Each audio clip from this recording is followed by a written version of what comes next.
Good afternoon and greetings to all you wonderful folks out there in the interwebs, and welcome to the first episode of Road Thoughts with Brother Beard. Good afternoon. I'm Brother Beard. The road is out there. For those of you who have followed me before, I used to do these on a school bus, no longer riding the school bus any longer. I've moved on to other things, but I did start running a number of months ago.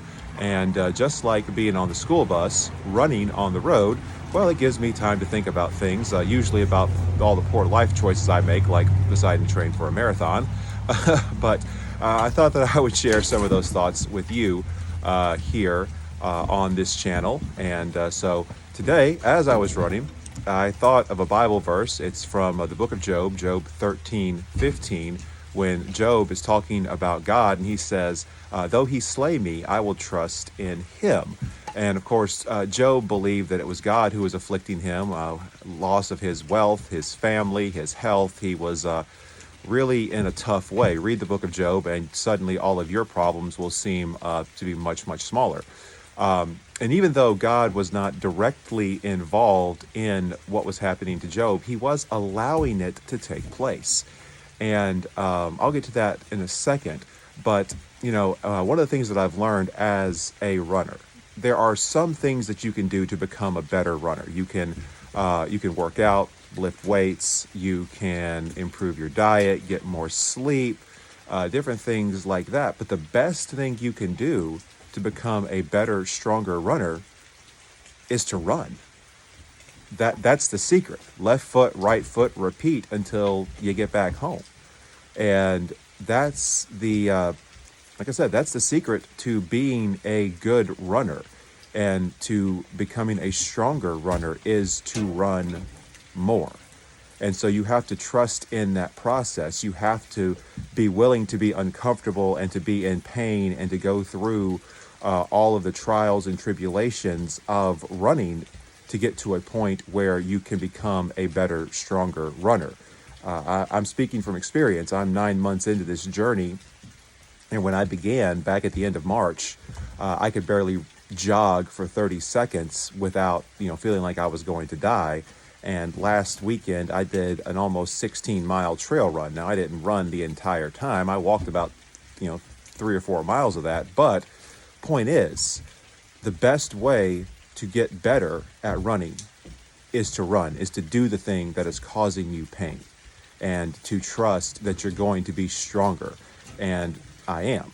I couldn't have walked 15 miles 9 months ago, let alone set out and say, hey, I'm going to accomplish this in just over 3 hours. So it's amazing.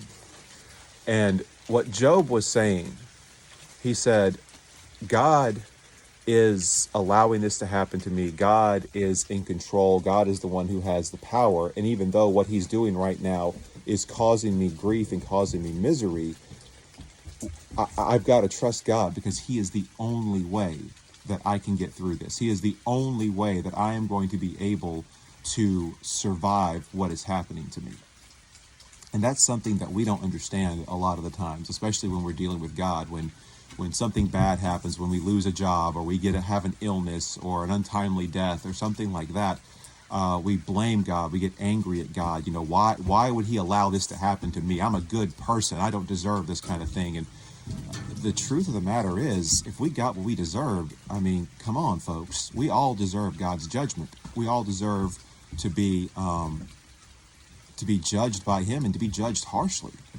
It's his grace and mercy that really set the tone for our lives. And sometimes we have bad things that happen to us, and God allows those things to happen for us to be able to grow stronger in our faith, or because we're doing things that we should not be doing. Let's face it, 90% of our problems are because we choose to do the wrong thing. We choose to go places we shouldn't go, and to take on actions we shouldn't be taking on. And that is God being merciful and trying to steer us back to the right course, rather than, striking us down as we deserve. And so when you're facing hardship, you're facing difficult times, don't be angry at God. See, what's God trying to teach me? What is God trying to accomplish in my life? What's God trying to accomplish through my life? Sometimes, folks, you're going to suffer for somebody else's benefit. You're going to go through hard times and difficulties so somebody else can benefit and learn from what you've been through. And that's a hard pill to swallow.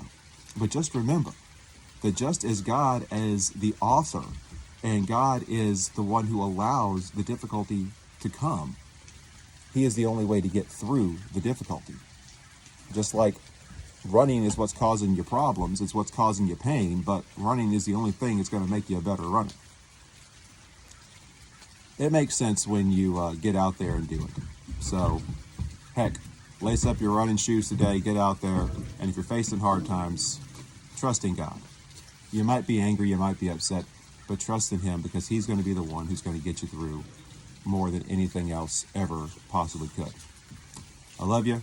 Really excited to be back with y'all. I'll see you again next time.